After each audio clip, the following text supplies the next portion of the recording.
It is Thursday night. It is 8 p.m. You know what that means. It is time for your Big Gold Belt Wrestling podcast. And folks, we have a lot to discuss tonight. It is AEW Full Gear Weekend. There's a head-to-head battle folks are not even talking about. There's going to be tournaments. We got Survivor Series coming. There's all kinds of stuff going on in wrestling, and we are going to break it down. Hell, the NWA is even taking on water, it seems. So we got a lot to get into the next hour. Stay with us, folks. Your Big Gold Belt podcast starts right now.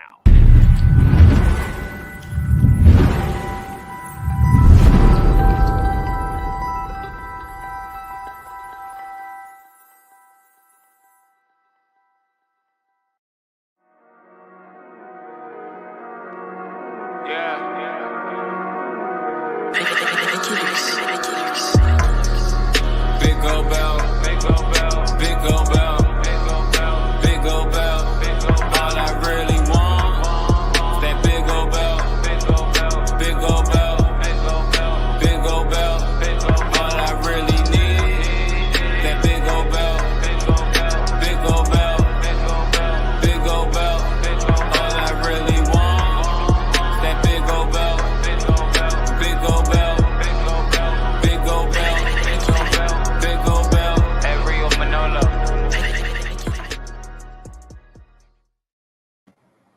How is it going, everybody? Your Big Gold Belt Wrestling podcast is on the air Thursday nights, 8 p.m., like we like to do. And we are glad you are here with us. And we are, Season 3, Episode 41 tonight. Racking them up as we do for all these years. Got Silly Celis with me on my left and the Giant Crab on my right. Gentlemen, how is it going with y'all this week? Good. Yeah, surprisingly good. Wrapping up the end of the year. We're 6 weeks out before New Year's. But let me ask a question first. I know I wasn't there and I don't want to jump ahead of the show, but can y'all give me a quick review of the 1% Club from last weekend? the send-off for Logan Issa last week here in Alexandria at VCW Wrestling. Yeah. Crap, how about you go first on that? Yeah, let's actually do that.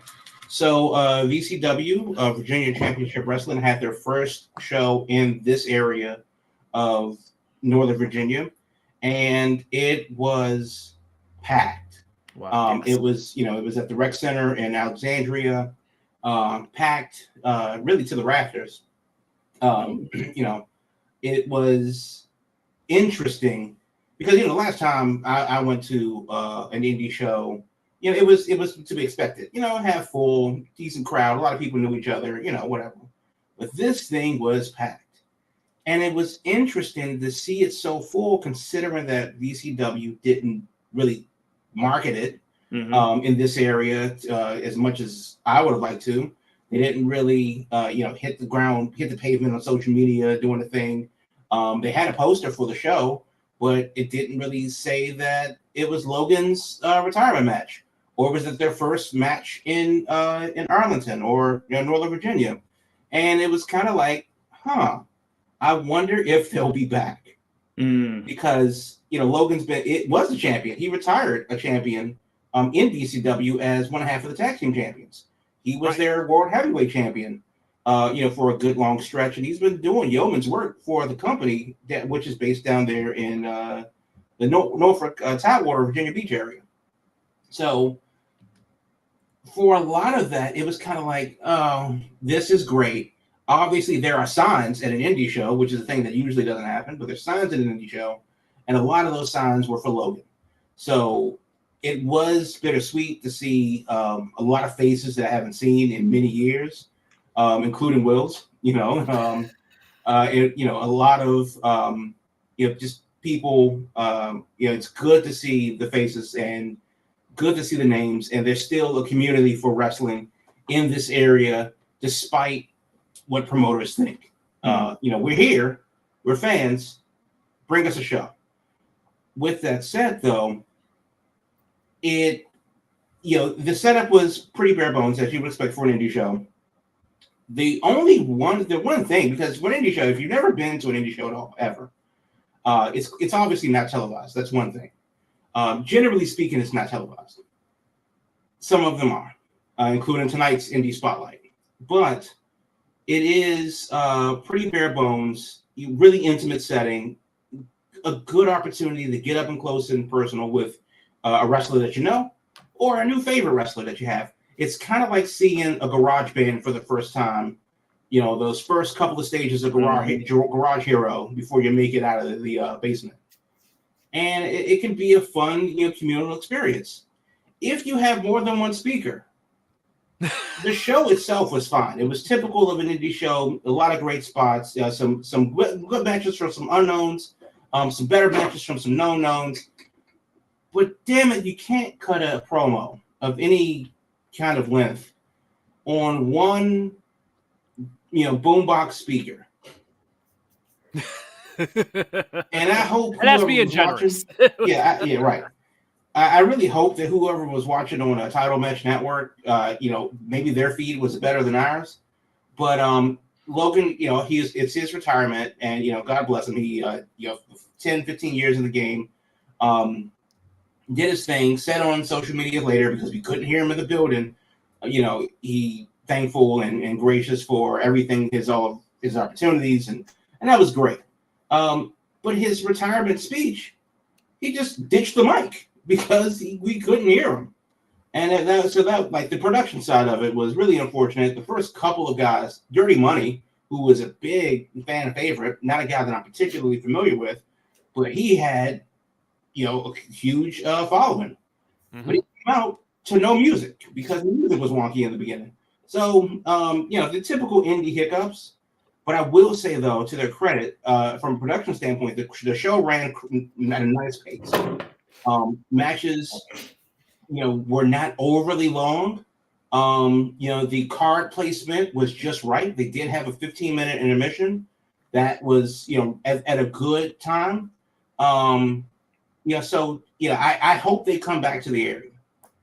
It just doesn't feel like they were committed to doing so, because though they barely, because of the speaker situation, promoted their December show down in Roanoke, which, if you don't know, is about 300 miles from here. Yep. And because mountains are involved, it's not a straight shot, so it's like a 4-hour drive. 4 hours straight, 81. Yeah, we're not talking about the same market anymore. So that's not something that you're promoting. Whereas in other states, it's an hour.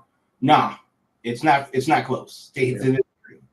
So they got Roanoke. They normally run to Virginia Beach, which is like 350 miles away. So again, another 4 hours, depending on traffic in Richmond. And it just doesn't feel like, they're like, okay, you got your show. Logan's a good dude. He's a hometown guy. He said he can get us some people in the building. We put our show on for him.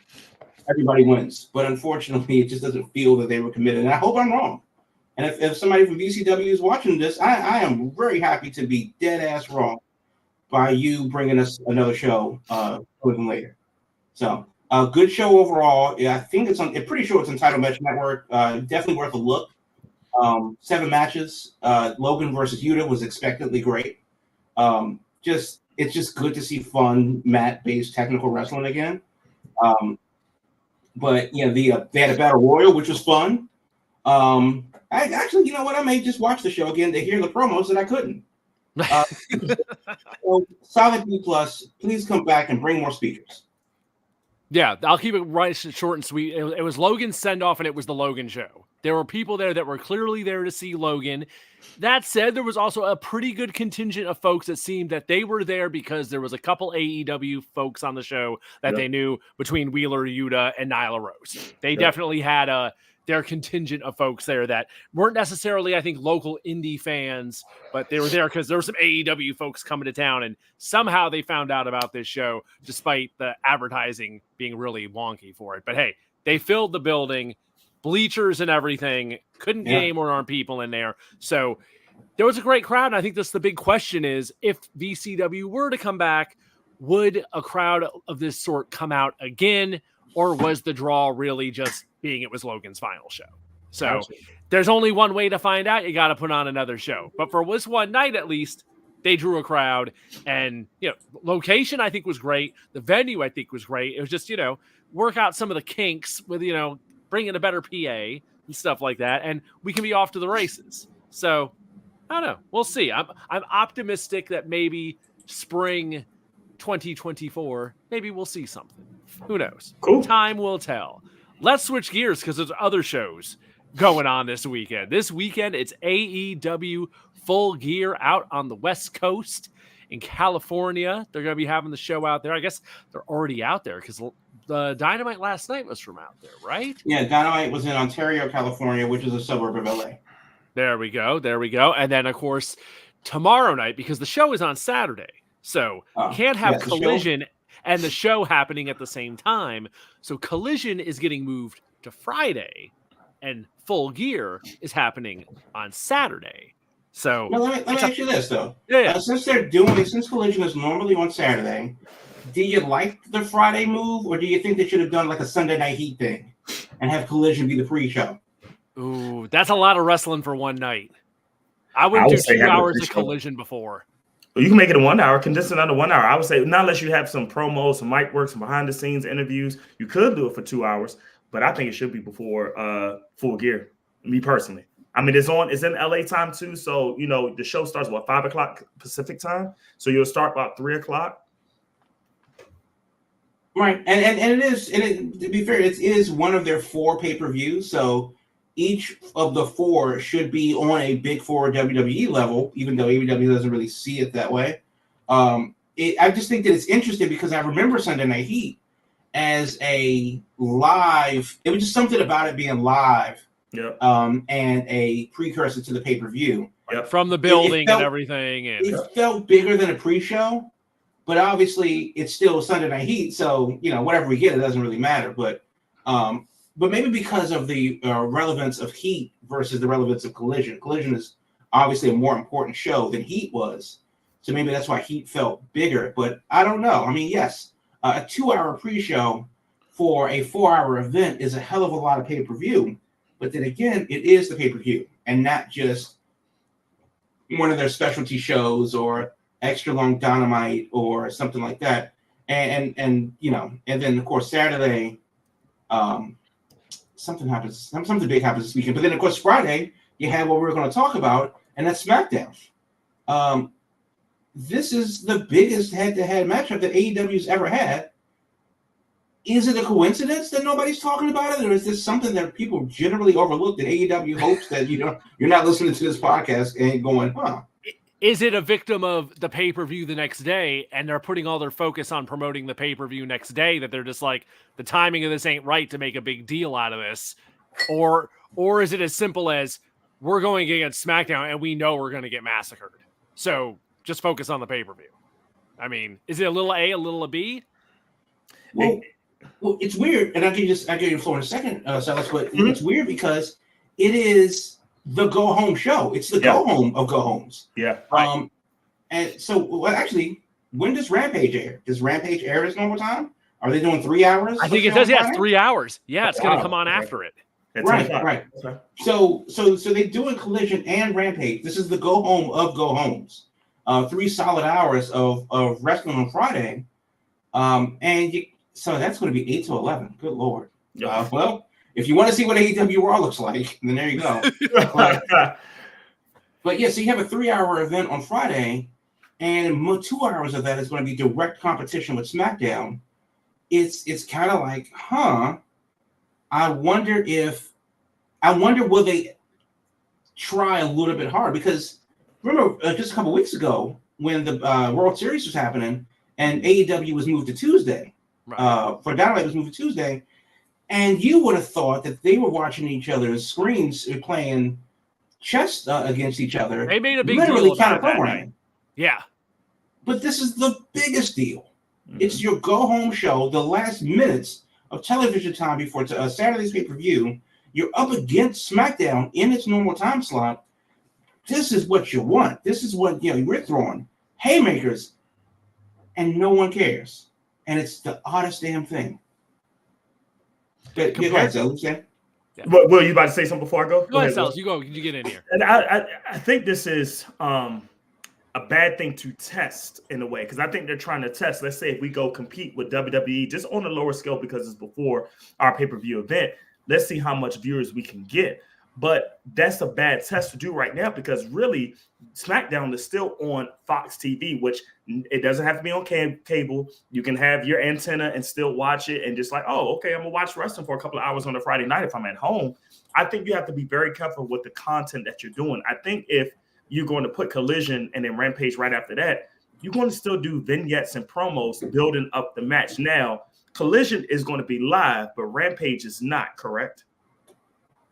Yeah, I think Rampage has been taped. Rampage has been taped. From last week, I think. Yeah. So I'm assuming Rampage is going to be nothing but promo videos, but then Collision is going to be live. So Wait. using... Oh, go ahead. So they taped Rampage last night? I don't know if it was let me. Because why wouldn't they do Rampage live? Because Rampage normally airs Friday. Let's confirm it. Y'all keep talking. Yeah. Y'all keep talking. Yeah, but I'm just saying. I just think it's going to be like a bad thing to test because if you want to bring more credible or things to build up your pay-per-view on a Saturday, what you want to spotlight, first, this is what we talked about earlier. Why would you put on a show on Saturday night? What that could be your pay-per-view show instead of doing it on Sundays, which AEW sometimes do their shows on Sundays, but a few here and there have been on Saturdays. But this, when you bring Collision in on that Saturday show, you're going to hurt the content of that show. If you're going to be like, okay, is Collision coming on tonight? Is it going to come on Friday? What we're going to do here? Because now you bring in inconsistency. So I'm hoping that they'll do a lot of promos to make you intrigued for Saturday's pay-per-view because you don't want to do anything that's worthy of seeing because all you're going to do is look at it on TikTok or other social media streams about what you missed because it's not going to be watching SmackDown. No way. Well, that makes sense then. Considering that the pay-per-view, and let's just assume that Rampage is immediately going to follow a Collision on Friday night. Do you think that it was the wise decision to have so many marquee matches on Dynamite?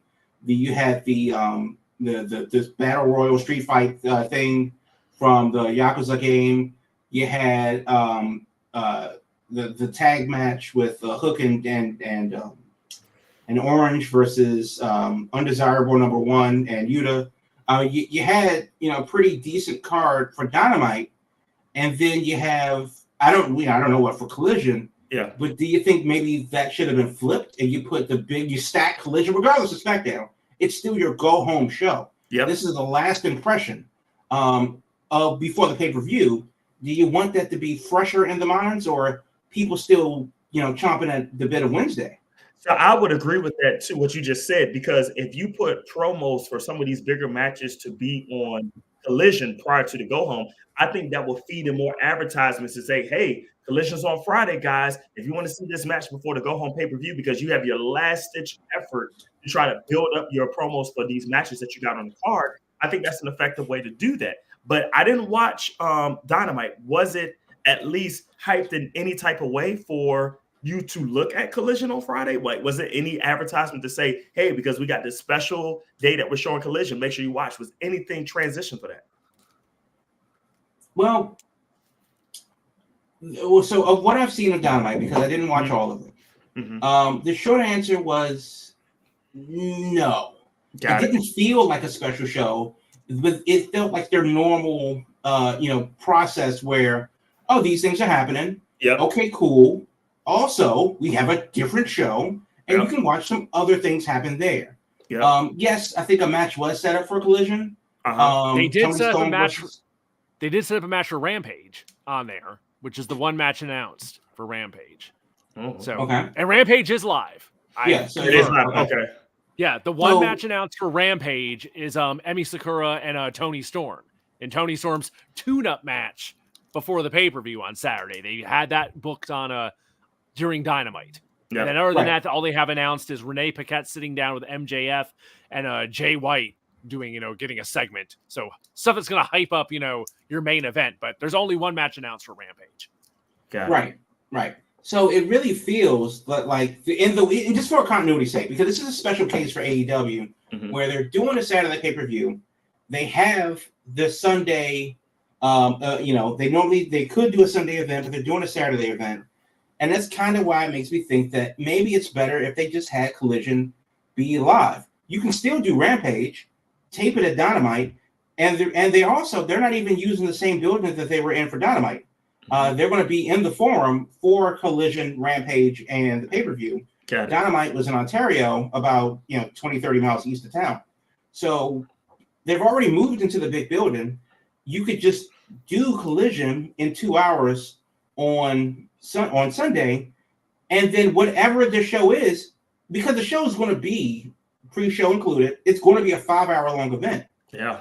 So if you have a 2-hour Collision and a 3-hour pay-per-view, what's the harm in that?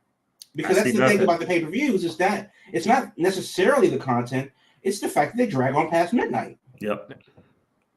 At this point right now, there's 9 matches booked for the pay-per-view as Of it stands. course there are. And Lord knows we've seen it get to double digits, and I wouldn't be surprised if that happens with 3 hours of TV to fill tomorrow night, that they throw in some other matches. But as it stands right now, we have MJF and a partner to be announced, which probably won't be anyone since he seems to be defending the ROH tag titles by himself against the Guns. We have Hikaru Shida and Timeless Tony Storm. We have Sting, Darby Allin, and Adam Copeland versus Christian Cage, Luchasaurus, and Nick Wayne. Orange Cassidy and John Moxley for the AEW International title.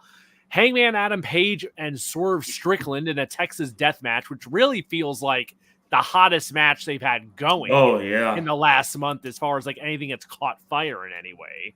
The Golden Jets, Kenny Omega and Chris Jericho versus local favorites, the Young Bucks, which another thing kind of feels like, got to get the Bucks on the show. Let's have them do something with their buddy and Chris Jericho.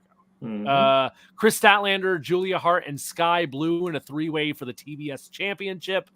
4-way for the AEW World Tag Titles. Ricky Starks and Big Bill versus Rush and Dralistico, FTR, and Malachi Black and Brody King. And last but not least, of course, MJF defending the AEW title against Jay White. But wait, there's more. Let's not forget that Tony Khan dropped, I guess it was right before Dynamite, I think, last night. I don't know. But he dropped the big reveal that, once again, he's going to have a surprise at the pay-per-view. A big signing, someone who's respected by everyone. He's being very careful not to use any pronouns and give anything away, and just referring to everything as they will be there to sign their contract. Someone is going to sign a deal at Full Gear. So there's a lot going on this show on Saturday, to say the least. Yeah. So it is. It is an interesting thing, and Full Gear being what it is coming up this weekend. Obviously we ask this every time because of the price. Is it worth your $50? I'm not sure. There are some interesting matches up there, but with one match in the pre-show, and that's the thing. So like there are 9 matches on the card so far, including the pre-show. I'm not saying that all of these matches have to be. They could take 3 of those matches and put them on Collision. They really could. They could. Better use of time, I think. Right. I mean, because Statlander, Julia Hart, and Sky Blue. You think they're going 40 minutes? No. Put them on Collision. And then also, more importantly, out of the 9 matches, there's only 2 women's matches, which is one more than Dynamite would have. Mm-hmm. So that does lead to more room for other promos that they have, and maybe, just maybe, they can probably sneak in a Ring of Honor match, cool. Or something. What's that now? I don't know what that is. We don't talk about the paywall of Honor. I mean, the way that the belt is just used, like I'm done with it. So I'm just saying, I don't know. Yeah.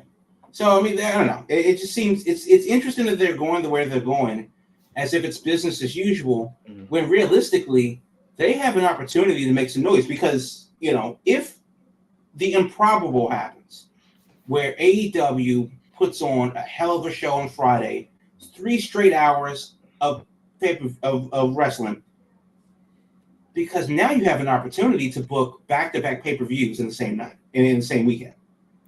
So let me ask that. Pause that. Let me ask that. You make an interesting point. Let's say you're a better man. What's the probability of that happen, or your faith of probability in that happening? Well, I mean, the probability of it happening is probably 10,000 to 1. Mm-hmm. I mean, because realistically, they've already started on the path where Dynamite was a normal show. I didn't even realize it was the go-home show before until the calendar. Yeah. But Dynamite felt like a normal show. Collision kind of hasn't been set yet, and neither has Rampage. So you kind of have to remind yourself that those things are happening on Friday and not Saturday. And then We're the doing more pay-per-view is promoting what for it it now. is. We're doing more promotion for it now than the old company is. Right, and the pay-per-view kind of is what it is. So it's just interesting since this is why the question came about in the first place, because now that they've started on this path, hindsight being what it is, but this is what they planned for. Yeah, I'm curious to know as to why they decided to do it this way, instead of like really hitting hard the pay-per-view. Instead of and of course, if they move Collision to Saturday night, they don't have to compete with SmackDown. Rampage can be whatever it's going to be. Taped after Dynamite. Best of both worlds as far as the exposure, because it doesn't matter what you market if people aren't watching the show anyway because SmackDown. Yep. So I mean, it's enough sports and stuff like that. I think Colorado has a game on Friday night. That's the one I'm going to be watching. They do. Hopefully they can finally win one, but they lost their bowl chances, so we'll see. Well, but that's a different problem. But so there's other things to watch on Friday and Saturday, but then you got the pay-per-view. So and it'll be interesting to see how it all shakes out.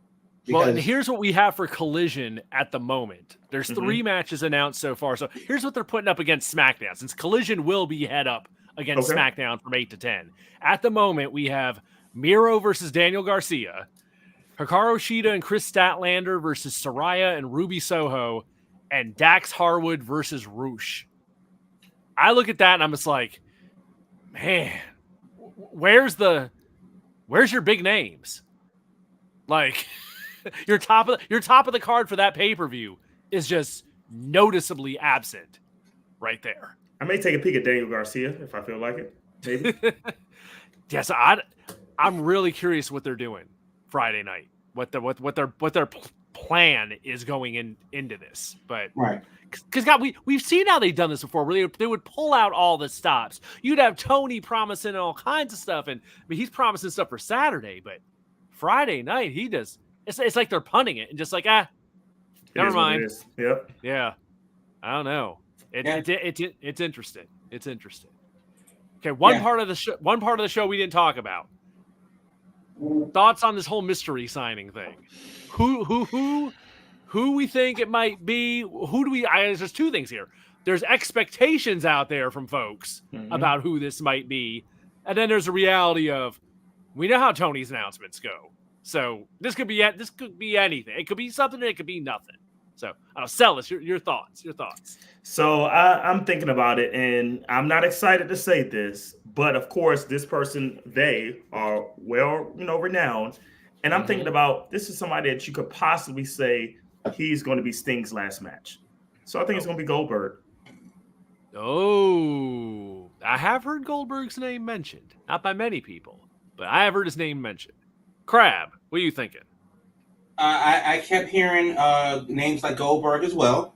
But Khan also said specifically that this is a person that everybody's going to like, well-respected, blah, blah, blah. Right. And I don't think of that when I think of Goldberg as a wrestler.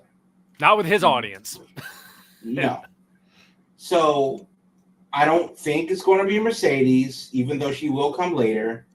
I don't think it's going to. I think it's going to be. Actually, no, it's too early because there were some people that were released that are still waiting out their 90 days. Yeah, the release crowd aren't free and clear till mid-December. December 20th. Yeah, I think.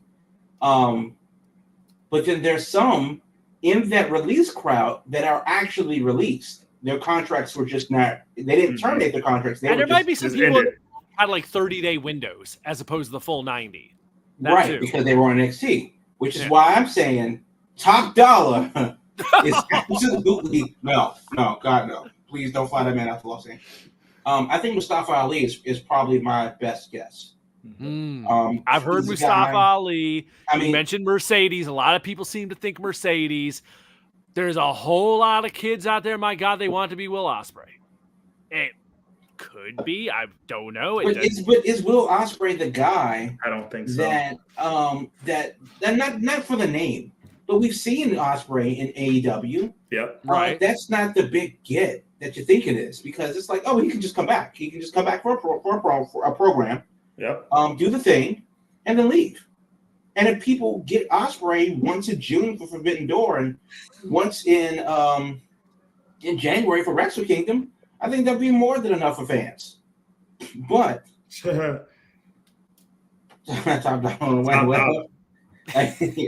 mean, it could be James Ellsworth, but they've done worse. I do have a wild card though. I'll throw a wild card, but go ahead, Crab. I want you. It can't be worse than Brock Anderson. Oh no, they bring back Pillman Jr. But no, I think Mustafa Ali is probably good, guys, because I have the tweet in front of me. AEW has agreed to terms with one of the world's best wrestlers, a pro who is known and respected by virtually every AEW fan. They'll come to Los Angeles to sign their contract this Saturday. If he says that, and Bill fucking Goldberg walks through the smoke and the sparklers, then we need to drug test Tony Khan on the spot. That's another thing I was thinking of. Coming off the Ric Flair shit that happened, he needs to get this one right, I think, for his audience, because his hardcore faithfuls, they've had their confidence shook, and I think he needs to throw them a bone with this one, because there are something like I get the feeling Ospreay maybe, I don't know. Here's one name I haven't heard mentioned that I heard thrown out that would fit that bill, but it might be a bit of a reach with this crowd. Chris Hero's returning to wrestling this weekend. Oh dear God! No. I would rather be top dog. But I do have another wild card though. After he's out there on the West Coast, so it'd just be a little dry for him to show up there. So anyway, okay, throw out yours and we'll go to halftime. So here's my wild card. Once again, he does fit that mold, but he may be a reach. But those who are true wrestling fans will say, yes, he is definitely well known. He's definitely well respected. But Nicholas Theodore Nemeth, also known as Dolph Ziggler, that he can go by his stage name, his real name, Nicky, possibly. But we'll see. That's my wild card. If he's available and already clear of his thing, I wouldn't be shocked at all. But I got a feeling he's probably on a 90-day as long as he was in WWE. I wouldn't be shocked either, but do you think that, and again, think of the names that were thrown out there. You got Goldberg, who is Goldberg and has a name. That's my pick. That's fine. And then you got a guy like Will Ospreay. Again, people love Will Ospreay. Cool.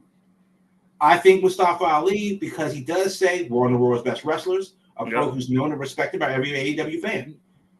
I mean, I think, that would be probably a look, especially when Mustafa Ali was petitioning to leave WWE last year.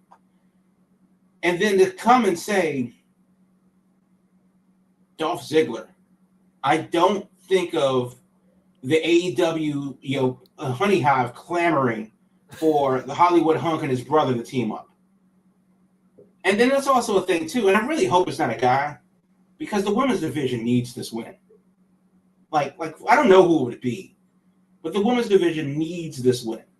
And whether it's somebody from Japan, Momo Watanabe, maybe it's Baki Ito. She's been bouncing around the U.S. a little bit more. People can leave Stardom. I don't know if Yuka Sakazaki is in the U.S. full-time. I know that what's her name? Shoko Nakajima, is not going to be around too much longer in TJPW. Miya Watanabe is not going to be around too much longer in TJPW. So I would like to see somebody like that, come through, where somebody that an AEW fan would know, because I do think that AEW fans are a little bit more versed in wrestling from around the world. But I just hope it's not another guy that's going to be a good pop for the weekend, and then they go back on the shelf. Because I can say the same thing about Taya Valkyrie. Is she injured? Did she fall into the shadow realm? Can somebody call Nadia to wake her ass up? That's a regular story there. So, I mean, we're used to that by now. People showing up, and then 30 days later, it's like, hey, what happened to them? Right. So I don't. Mustafa Ali is my pick, but I really hope it's a good woman, because they need a win. There we go. All right, Let's go to halftime. When we come back, we got the indie spotlight, and then we got to talk a little bit more AEW because they're going to launch a tournament over the next month to close out the year, and that's got a whole bunch of stuff going on. So the future of them and all kinds of other stuff we'll get into in the second half of the show. So stay with us, folks. Your Big Gold Belt Wrestling Podcast. We'll be back right after this. Are you a fan of all things media? Are you a fan of professional wrestling and sports? Then you need to check out Big Gold Belt Media.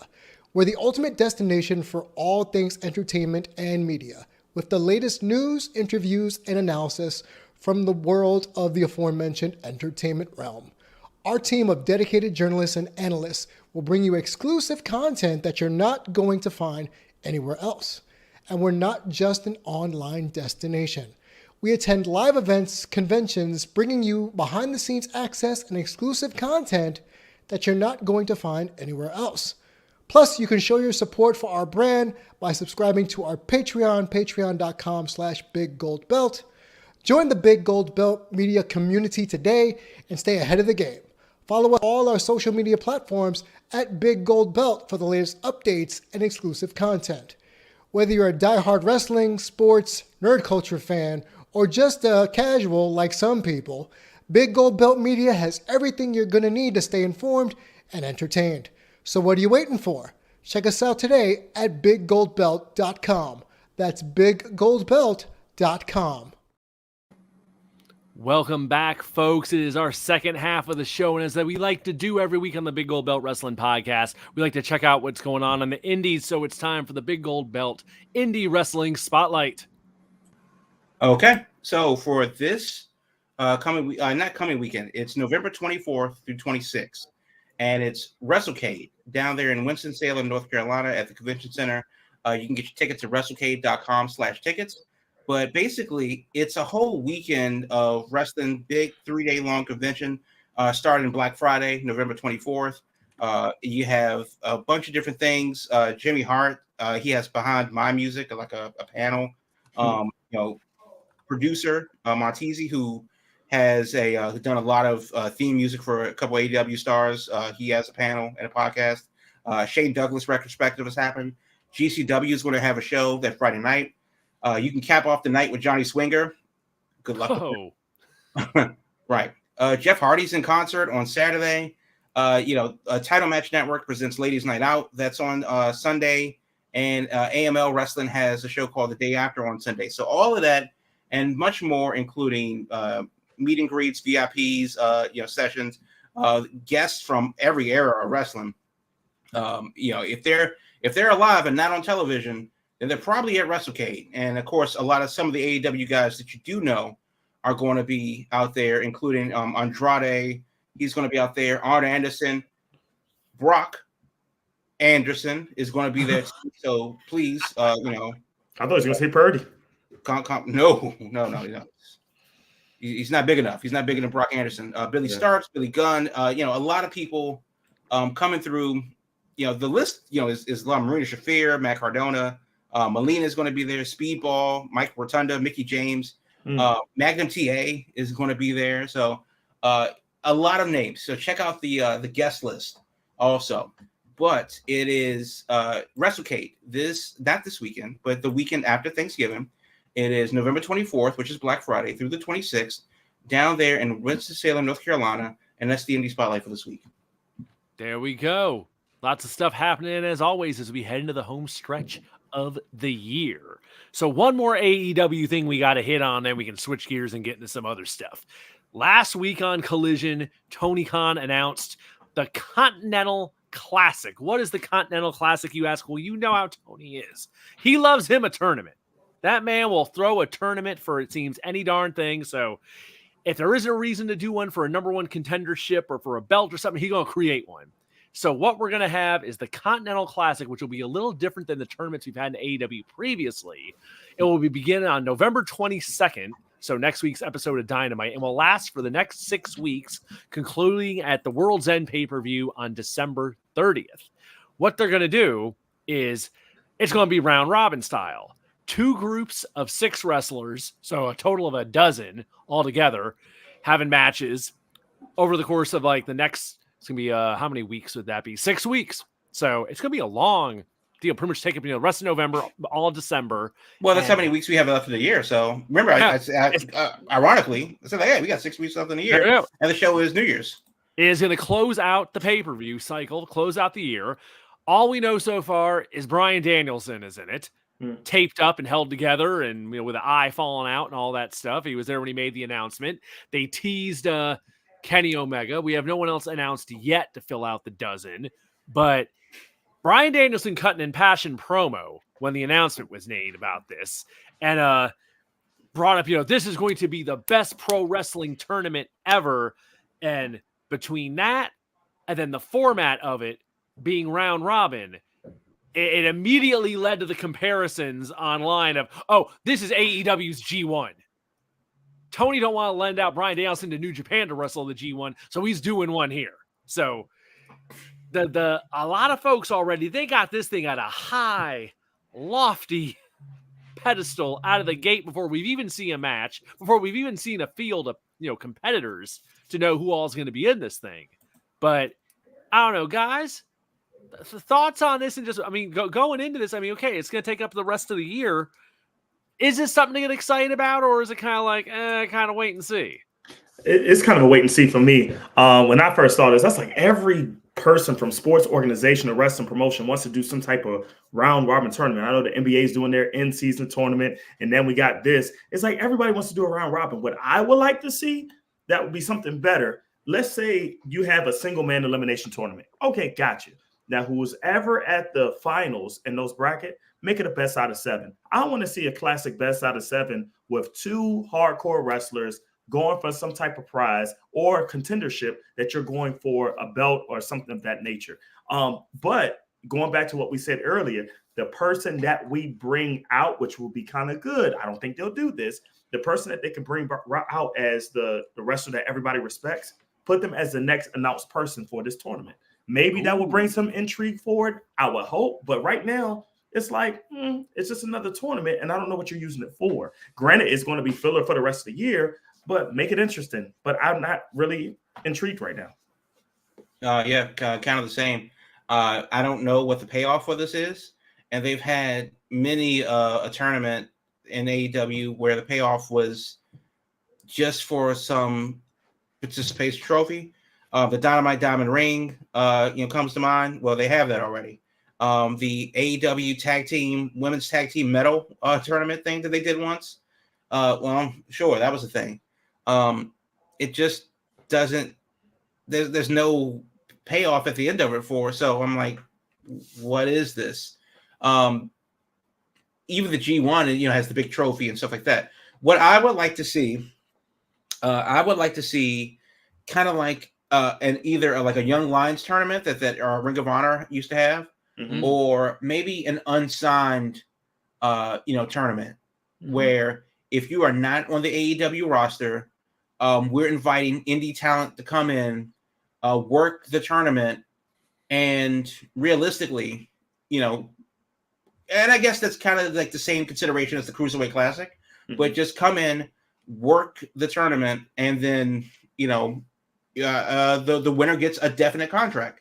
It doesn't mean that other people couldn't be signed to some kind of deal, but the winner gets maybe a 3-year contract and whatever, and then they can start that storyline, Mr. Money in the Bank, or because literally I am Money in the Bank when you signed me because I won the tournament, blah blah blah. But anybody that's not signed to AEW could be eligible, and then they can go from there, and then the winner is the winner. And that kind of intrigues us to like who's going to show up. Now with this one, not that it's not available to people outside of AEW, but you're kind of thinking, well, who could possibly be in this that's not already doing something? And then you start cutting off from the top of who would, want this. And okay. So I don't know. I think it's an interesting thing. They kind of need something to give the pay-per-view sizzle because they're tacking on another pay-per-view. This is what, their 6th this year. So, the Owen Hart Cup is a thing also. So it's like they're always doing a tournament of some sort. So yeah, how do you make this stand out? The Casino Battle Royale is a thing, which is for something. And then you have the Dynamite Diamond Ring, which is for the ring. The Owen Hart tournament is for the belt, and you have the Continental Classic, and that's I don't know what the payoff is. So, Intercontinental belt. They have one. It's the International Championship. Well, you can call it Intercontinental, do a gimmick infringement if you want to. Well, yeah. I mean, if they want to get sued, there's more power to them. But yeah, I mean, it really is a wait and see, especially since the entirety of the field hasn't been released. We only know one name. So how many wrestlers? How many wrestlers total? Start 12. 12 wrestlers, and it starts next week. It's going to start next week. So that's the other thing that was getting me is like you're talking two blocks of 6. So that's 15 matches in each block. So they got to do 30 matches over the month to get through this thing. And I'm looking at that. You know what I'm thinking right away is like the way this injury bug's been going through AEW. I think at least 2 of these dozen people ain't going to make it through the tournament. They have not had a lot of luck lately with people staying out of trouble. Especially a guy like Bryan Danielson, who's already taped together and has an orbital issue going on with his eye. And it's round robin too, so instead of single elimination. So yeah.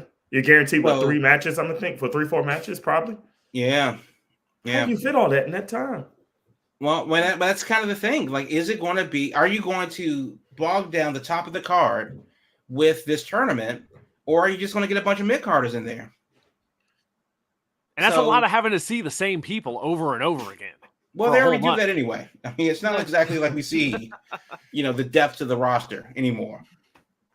So I'm sure they'll split. I'm guessing they'll split it. They'll split it across all the shows. Mm-hmm. So we'll have some on Dynamite, some on Rampage, some on Collision. They'll have some matches on each one, but yeah, they got a lot of matches they got to burn through in this thing. Yeah, it's very repetitive. Round robin, very repetitive. Wow. Yeah, but that's also because of the commitment for 6 weeks.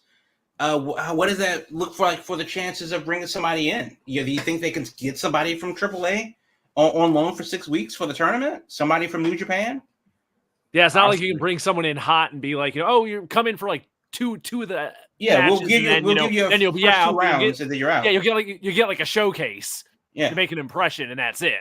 Yeah, we'll give you a showcase win of the year out in the second round. We'll see you in 6 months. Yep. No, they got to ride this out until the end of the format because all the points need to be added up.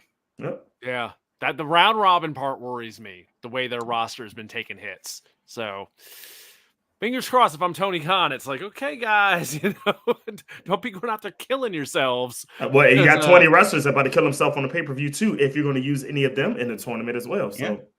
Yeah, because they would start the next week. Yep. And then also from a storyline perspective, how does that incorporate? Because you have this pay-per-view that's coming up at the after Full Gear, that's culminated from the tournament. And it's like, well, are they going to drop storylines to just go with the tournament? Yeah. Because hopefully, because they love to have that blind draw that's neither blind or draw. Where they have people that are conveniently in storylines paired against each other in the same block. So I can see a lot of that happening too. Like Orange Cassidy and Moxley are going to go for the title. Yeah. What do you want to bet that they're going to be in the same block? Oh yeah, well then of course you do stuff like you have like if you maybe throw a team in there and they got to face each other now. Right. All that kind of stuff. So They got a dozen spots to. Well, I guess 11 spots to fill since we already know Danielson, but. Lord knows they got a roster to play with. So there's stuff they can do with this. They're not short of names. It's just a matter of what kind of stories are they going to tell with it. So I don't know. Something to by next week we'll know more and we'll see. Hell, if it's going to start Wednesday, they got to get this field together. So maybe kind of got to let us know on the pay-per-view. But I think between the 3 hours tomorrow night of Collision and Rampage and the pay-per-view, they got to get the wheels in motion here because they're going to have to start having matches next Wednesday. So yeah. Get time's a ticking. So, all right, enough about that. So, before we came on the air, we haven't talked about this at all recently. So, it's something fresh. Crab, you mentioned the situation with the NWA. Yes. And that, of course, involves CW, which is now the home of NXT come a year from now. So, that plays someone into this. But I'm not even quite sure what's going on with the NWA. So, for our final segment tonight, as we head towards home plate here, I guess what's up with the NWA? well, here's the question. NWA is hemorrhaging money. Corgan Doesn't have a sponsor to back them up, or many sponsors to back them up. Their TV deal is, fledgling, and they've been kind of spiraling ever since they came back, kicking and screaming from COVID. So the question is, does NWA survive, this next year?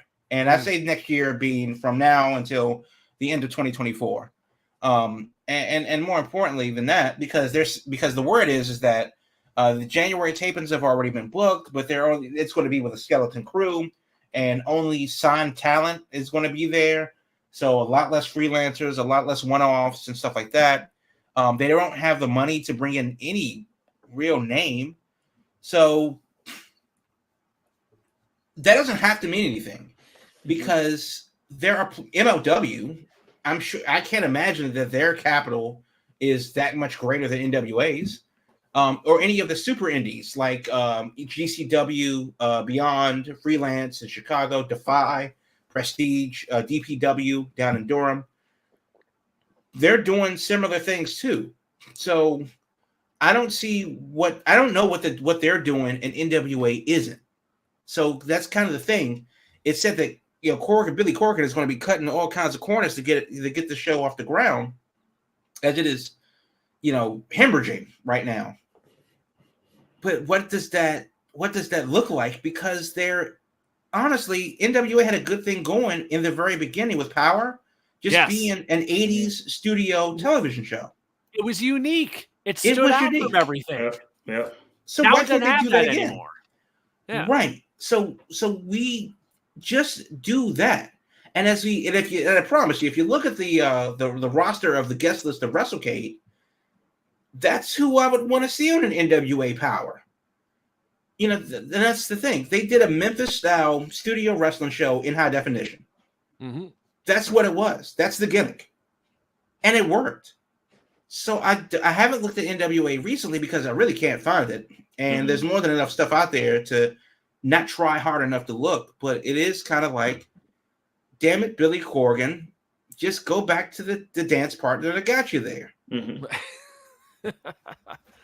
That's your market. It's your market. Just stay strong in your market and hold on. And if I can add this to it too, NWA may want to follow a script of what Al Snow and OVW did. Yeah. Maybe do something on Netflix, maybe a documentary, and maybe this is something where OVW and NWA can coordinate with Netflix, where you have all these indie type shows or indie type companies or industry, and you're making money where season 1 is about OVW. Season 2 can be about NWA, and then you open a pathway for some of these smaller circuits that maybe one day Netflix says, hey, why don't we just go live for one of your events that you want to post that you can use as a new or creative way to show your network for your business?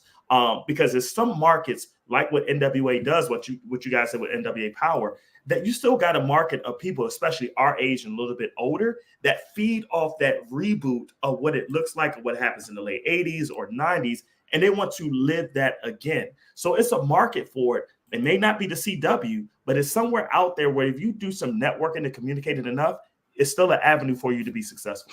Yeah. Supposedly there was talk that their discussions with the CW were involving the idea of like a reality show tie-in where it'd be like, kind of like The Wrestlers on Netflix, where it'd be like, we're not just having just a straight wrestling show. We're doing something that's showing behind the scenes, that's introducing these people as characters. But I mean, the moment I heard that CW got NXT, I was like, that NWA deal got to be dead. There ain't no way. I mean, the only thing I've remotely even heard since then is the idea that, well, they might still have something with the CW, but they'll be on the CW app and not on the actual CW stations. And if that happens, you might as well just stay on YouTube. Ain't no one gonna watch no CW app to find the NWA.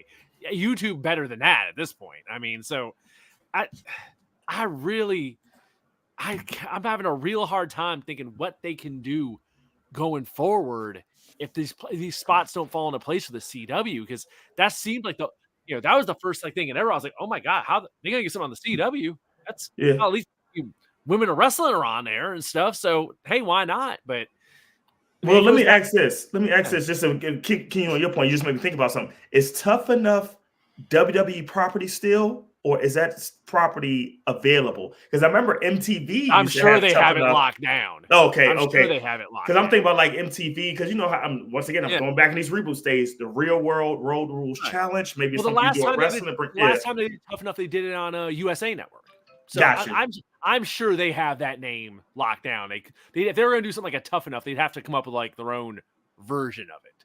So, which I mean, it ain't the worst idea, but it goes back to the whole thing of like, I like that Power worked, I think, because it was unique. It had that nostalgia factor, but it was new. And it also helped at the time. Hell, look when NWA Power first came out, the names they had on it. You had Eddie Kingston on there. You had Ricky Starks on there. You had some hot names that now are like, you know, anyone who was really somebody on there, they got plucked up. They got plucked up by a bigger platform. So the other, I think, big problem that NWA has is like, who exactly is out there that could be their, like, they need a signature guy desperately. Right. And I mean, they don't even got Nick Aldis anymore. Murdoch, I'll tell you that much. No, I mean, they don't even got Aldis anymore. They had Aldis forever, and now he's on SmackDown.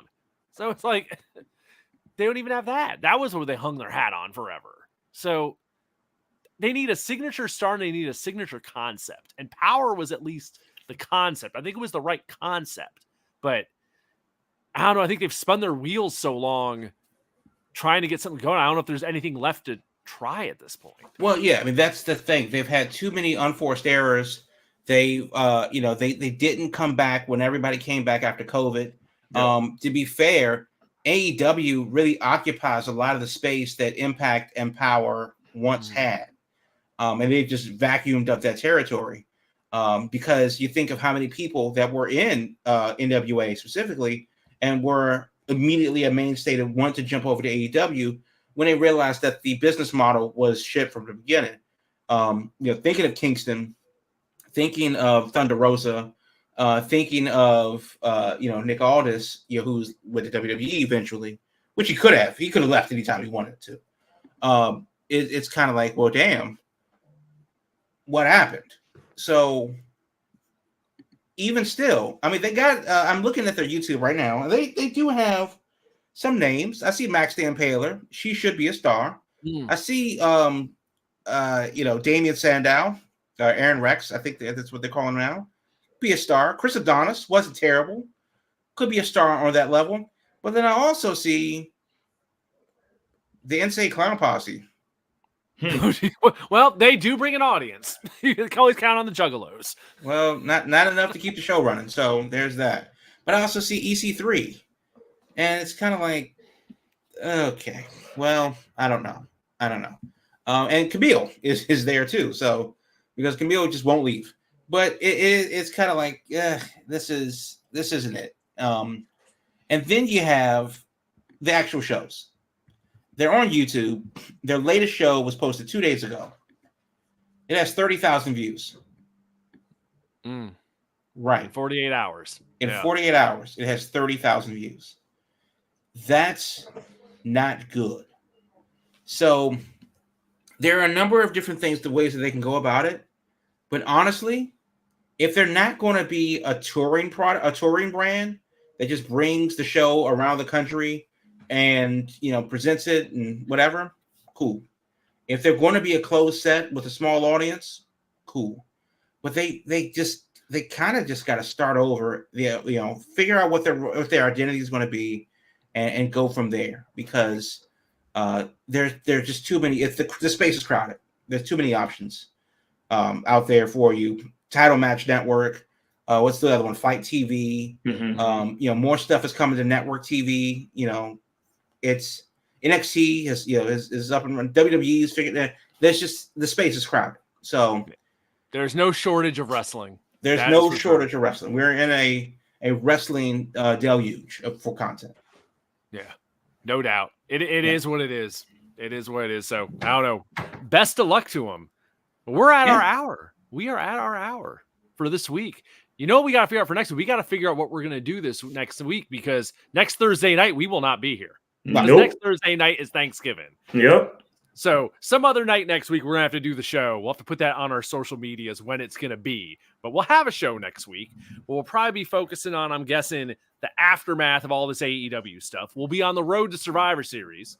We didn't talk at all about WWE tonight. This is a very AEW centric week, but that's okay. Some weeks are like that. Yeah, they got a pay-per-view. They got a pay-per-view, so there you go. So Survivor Series on the horizon next week with all kinds of stuff. I think they'll be setting up some more stuff with that tomorrow night on SmackDown. So they got to get some more stuff in focus. Pieces are moving into place there. But in the meantime, check us out on social media because we'll tell you where the next episode will be at next week when we do that. So at Big Gold Belt on all your social media platforms, Twitter, X, Instagram, all that kind of stuff. Also, BigGoldBelt.com for wrestling, movies, comics, and more, all that good stuff. Your entertainment source and one-stop shop, BigGoldBelt.com. So until next week, folks, I'm Will, Celis to my left, Giant Crab to my right. Thanks for joining us, and we will see you next week. All I really need, that big old belt.